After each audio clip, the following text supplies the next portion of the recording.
The azimuthal equidistant projection map, produced by the U.S. Geological Survey, has been used for centuries for the fact that all directions or azimuths are correct and all distances are at true scale. Studying this map, one can clearly see how man has been able to accurately circumnavigate the Earth on a flat plane model. And if it is in fact accurate, then it explains why after 60,000 miles, nobody has been able to completely circumnavigate Antarctica. Interestingly, this is also the map used by the United Nations. Admiral Richard Byrd, Medal of Honor winner, youngest admiral in the history of the Navy, and recipient of 3 ticker tape parades in his honor, led 4 expeditions to Antarctica. The 4th being a military operation known as Operation High Jump, with an aircraft carrier group, 4,700 men, 13 support ships, and 33 aircraft. Their stated mission was to establish the Antarctic research base Little America 4, but many believe the true nature of the secret mission was to root out the Nazis who arrived in 1939, claiming New Schwabia and setting up a Nazi presence in Antarctica.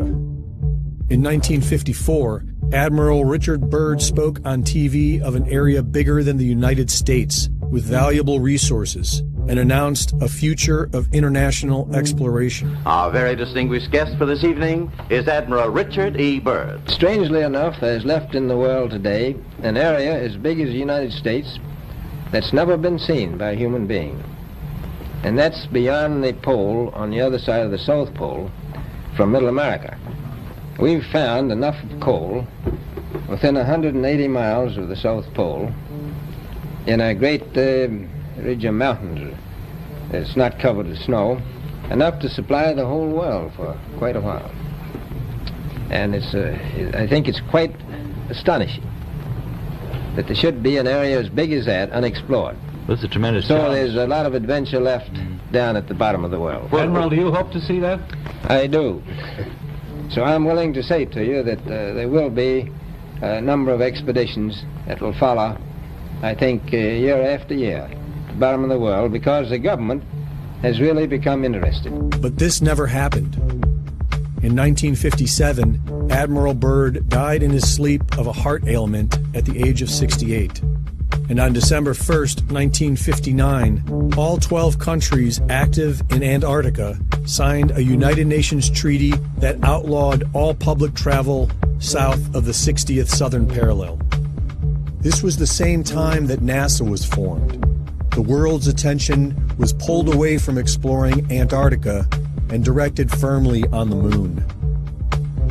In 1962, a series of high-altitude nuclear tests was carried out by the United States. It was called Operation Fishbowl, which has caught the curiosity of many flat Earth researchers because the flat Earth model shared by the ancients was one where we lived within a sphere, upon a flat surface, and surrounded by a massive dome, like a fishbowl, or the Truman Show. In 2012, the secret lost diary of Admiral Richard E. Byrd was published, wherein Admiral Byrd allegedly claimed to enter a hollow Earth through a hole in the center of Antarctica and meet with an advanced alien civilization. The diary provides no evidence of being authentic, and many would suggest that it portrays the distinguished admiral as a crackpot and strange tales of Antarctica as fantasy. To this day, the public is strictly prohibited from traveling below the 60th southern parallel. Nobody has ever completely circumnavigated Antarctica, and airplanes are prohibited from flying over the icy continent. What are they hiding? There is now talk of investing trillions of dollars to explore Mars.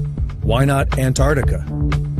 If sharing videos about flat Earth is harmful, why not put it all to rest by circumnavigating Antarctica, documenting everything, and prove that the Earth is a spinning globe? For Infowars.com, this is Greg Reese.